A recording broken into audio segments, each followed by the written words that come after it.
Okay, so thank you for the introduction. Okay, so smart grids. You probably all heard about smart grids. We'll give you just a quick reminder. The definition from Wikipedia is: a smart grid is a modernized electrical grid that uses analog or digital information and communications technology to gather and act on information in an automated fashion to improve the efficiency, reliability, economics, and sustainability of the production and distribution of electricity. So you have a couple of participants in such a smart grid, and they can exchange messages with each other. And obviously you want that these messages are protected against adversaries. So you don't want that your grumpy neighbor is able to disconnect you from the power grid. And in particular, we will focus here on the so-called Open Smart Grid Protocol, which is an application layer communication protocol. And it was developed around 2010 by the Energy Service Network Association, or shortly ESNA. And in 2012, it became an ETSI standard. So ETSI is the European Telecommunication Standards Institute. And since then, it is used in devices that are sold by OSGP Alliance and Networked Energy Services.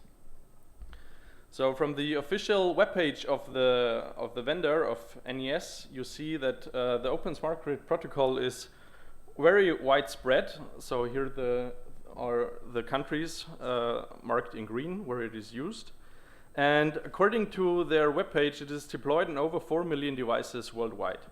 And they have a couple of very well-known customers and partners, including Eon, Vattenfall, Ericsson, Mitsubishi, LG, Oracle, and so on and so forth. So how does the network topology roughly look like? In one cell of the Open Smart Grid Protocol, you have a so-called data concentrator, which is the central hub. Then you have a couple of repeaters, and on the end you have smart meters, and the data concentrator and the smart meters, they are communicating with each other in using messages, and the messages can have certain number of sizes, which are denoted here. So for example, the maximum size is 114 bytes. I just mentioned this here because it will be important later when I show the attacks. So, and of course, the communication here between the data concentrator and the smart meters should be encrypted. And they use here an authenticated encryption scheme for this communication, to protect this communication. So, okay, that's probably a nice thing. But when you look at the components, you see, okay, they use RC4 encryption. So they standardized in 2012 a smart grid protocol that uses RC4 encryption. So it's probably not the best thing to do. But believe me when I say this is the least problem in the Open Smart Grid Protocol, because the other two components are even worse. So there is then the OMA digest algorithm, which is used for authentication, and an algorithm which is here called EN14908, which is used for key derivation. So this brings me to the outline of my talk. I will show you here in this talk 3 attacks on the OMA digest, which will all end in full key recovery of in the Open Smart Grid Protocol. The first attack will use differentials. The second attack is a simple brute force attack, and the third attack will result in forgeries, and it's also differential based. So all our work here is based on publicly available documents that you can find on the internet. And we had no chance here to do experiments with actual OSGP hardware since it is proprietary. But still, you will see later. And we disclosed our findings to OSGP Alliance and NES in November 2014. And at this point, I also want to mention 2 other works that focused on the security on the Open Smart Grid Protocol. The first one is called Structural Weaknesses in the Open Smart Grid Protocol and was done by Klaus Korsave and Christiane Peters from European Network for Cybersecurity. And this is basically an overview article on the security in OSGP. They present some basic attacks, and you can find their work on the ePrint archive report 88 of this year. And they already disclosed their findings to OSGP Alliance in early 2014. So this is much, much earlier than our findings. But we didn't know at the time when we looked at OSGP that they were also working on it. And then there is another work by Linus Feitnen and Matthias Sauer, which is called Cryptanalysis of RC4 in OSGP. and they are from University of Freiburg. And basically what they did is they took the web attack on RC4 and transferred it to OSGP, and they are also able to break it with their attack. This work is currently under submission, and they were so kind to share the draft privately with us. And they also disclosed their findings in November 2014. In fact, we were closely working together with them during the development of the two attacks. Okay, so how does OSGP's cryptographic infrastructure look like?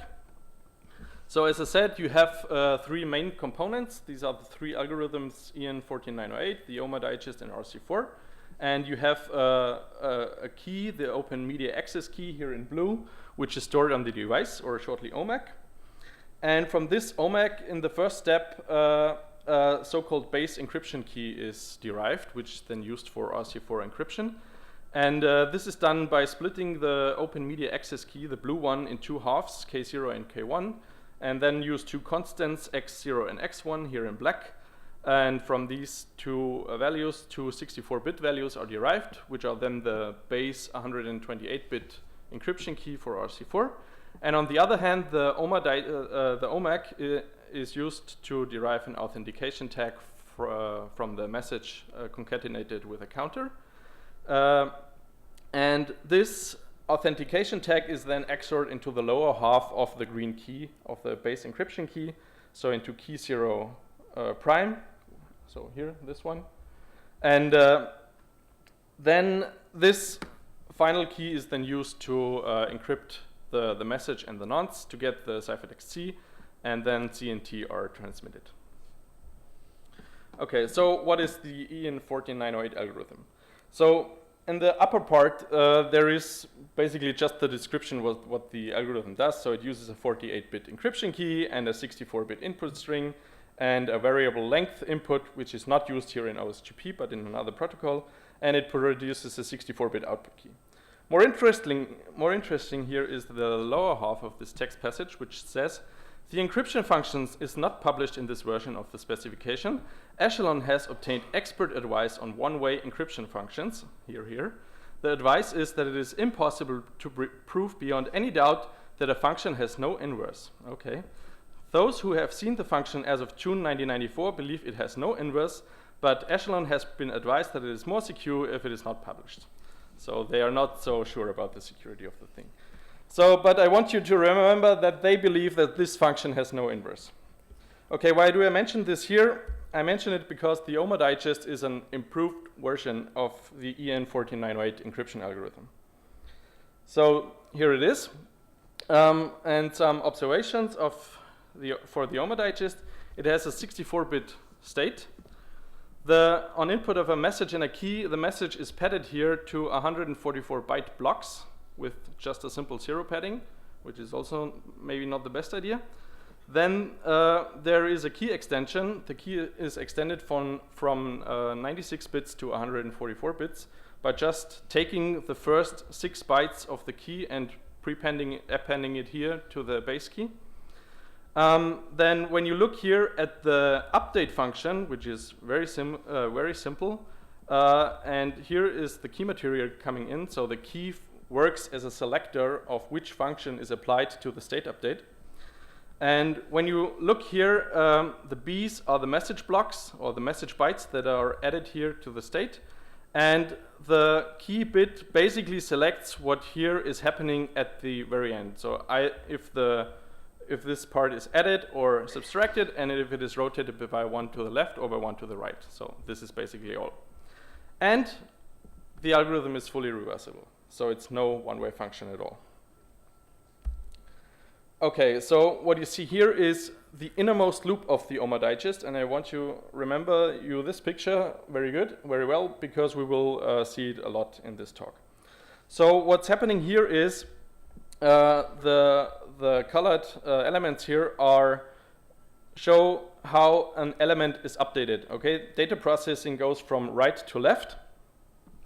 And for example, to update the element A6, you take the element A6, you take the element A7, you plug it into a function f together with the message, and then depending on the key bit, as I showed you before, one of the two functions is executed. So if the key bit is 1, then the upper version is executed, and if it is 0, the lower version is executed. Okay, coming to attack number 1. So what do we do here? We will focus here on bitwise key recovery. So let's see what happens if we inject a message difference 80 here at this position. Then, as you can see, when you look at the state update function here with the highlighted parameter here, here is the message byte coming into the function. So basically what happens if we set the most significant bit active, it will propagate with probability 1 to the first state element. So, and thanks to this almost linear f update function, we see that this difference will propagate with probability 1 to the full state. Okay? And the reason is here this word y, which is just here added. And again, if the most significant bit is set active, then the difference propagates to the full state. So when we now process one more message byte, then we get here some difference delta A7, which we don't know yet how it looks. But if we look at the exolinearization of our update function f, we see that this delta A7 can have two values, namely 8.1 or C0. And the 8.1 happens exactly if the key bit that is used for this f function is 1, and it is C0 if the key bit is 0. So, and thanks to the equal behavior of the least significant bit of XOR and plus, we can extract key bits from this delta A7 also for the not exolinearized version of f. So meaning here we just look at the least significant bit of the output difference and then immediately can derive a key bit. So, and in total this means that we get 96 plus 1 queries, we can recover the entire 96-bit secret key of the OSGP protocol. Okay, so this is nice, but can we do better? And now when we have a look at what happens if we inject this message difference 8 steps earlier than before, what we see is here in A7 the 8.0 is injected. Then we already saw how it propagates to the full state with probability 1 again. And then in our previous attack, we exploited this difference here, this delta A7. So what happens if we process another 7 bytes is we get here to the last row where we have all kinds of differences in the state. And now the question is, can we use these differences to somehow reconstruct more key bits in one go? And again, if we analyze the exolinearization of f, we can see that we can recover the key bits iteratively. Namely, we start again with our delta A7, extract the key bit, then we use this key bit and the least significant bit of the delta A6 to get the next key bit, and so on and so forth. So in conclusion, if we inject this difference 8 steps earlier, the complete key byte is leaked in one query. So in summary, we get a full key recovery here in 12 plus 1 queries, again with 144 byte chosen plaintexts. Okay, attack number 2. So this attack assumes that we have two messages, m and m prime, which have a common prefix and which differ in the last r bytes here denoted by y and y prime. And we also assume that we have the corresponding digests A and A prime of these two messages. So, and what we do then is we start here with our message digest A, and we guess in the first iteration the last key byte, the K5. Then we process 8 message bytes, and we set here this K4 to, we fix it to 0. Why this is allowed here and why this works, I will mention in a moment. Process another 8 message bytes. Then now we switch to the other message, okay, and process the OMA digest then in forward direction. But now we use the differing message bytes here, again with the fixed key. and then with the last message bytes of the other message and our guess again. And we get a message digest B prime, and we compare it to the A prime, and if it is the same, then it is with very high probability that our guess here was correct. So the only question is now, why can we fix here this K4 to just a constant value, and we used 0 here. And the reason for this is that again, this very bad nonlinear update function, because the key byte here at this point, it has no effect on the processing of the message, because it only affects the second half, but not the message byte itself. So we can go backwards and forwards, and it has no effect on the processing. But this step here is required to somehow propagate the differences further, because the difference propagation is very bad into this OMA digest. So, and in summary, we can get here a full key recovery in 24 queries for known plain text with a common prefix. Or again, if we have chosen plain text, we get an attack in 12+1 queries. Okay, so known plain texts and chosen plain texts are nice, but for practical scenarios, they are not so good. Let's see if we can improve on that. This leads me to our third attack, the forgery attacks. So now let's have a look what happens if we inject this message difference 8-0 in 2 subsequent message bytes. Okay, we inject it here and we inject it here. The first injection leads to a difference with probability 1 into the last state element. And then these two message differences here, they cancel out each other, okay? When you look here where they are coming into the nonlinear update function, it is at the parameters y and m. And if I set both to them to 8-0, then they obviously cancel out. So we have no difference here in this delta A6 state element. So and in particular, this means we have no further propagation of differences, and we have one stationary difference at delta 8-7 here. And if we process again another message byte, then we get here some difference delta A7. And now the question is, can we somehow set this difference here that is processed, this delta X, to such a value such that this delta A7 gets 0, because then we get a forgery. So how do we choose these delta X values? And if you analyze the function, then you see that you have a couple of possibilities. If the key bit is 0, then you have 2 possibilities, namely C0 or 40, each appearing with probability 1/2.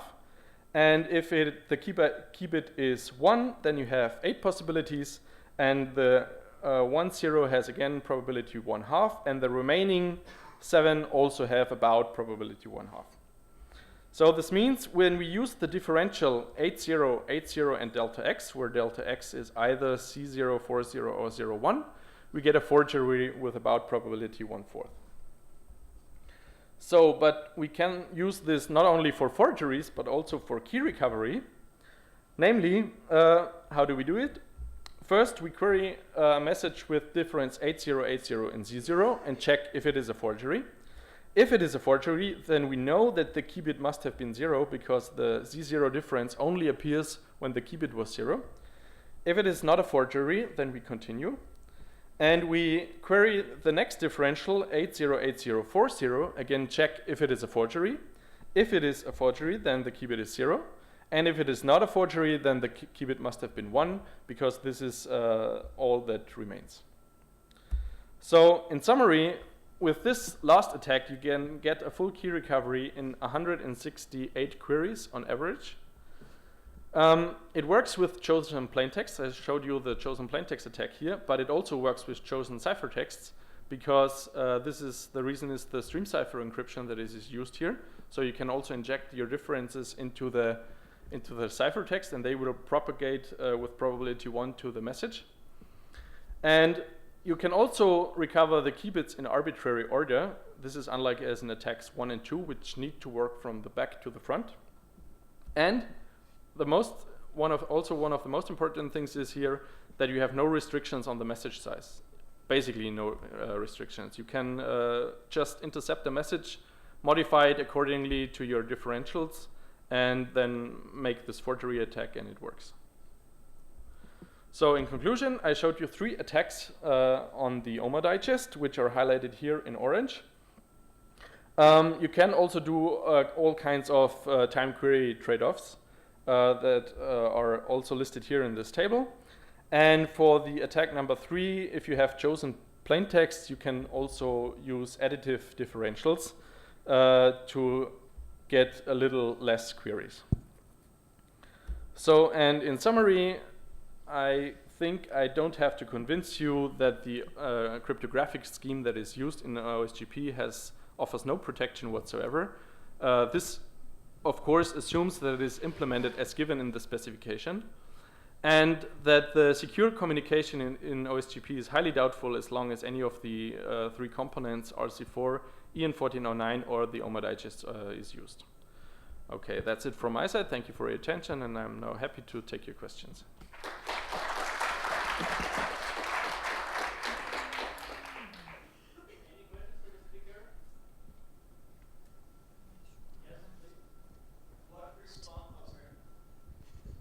What response did you get from the manufacturer? Yeah, first, so they said that these attacks are not practical. So we told them about the ciphertext only attacks, and they said, no, we tried them, they are not practical. So, yeah. But they basically denied everything, and I mean, we are in contact with them continuously, but yeah, up to now they don't believe us that this will work on their protocol.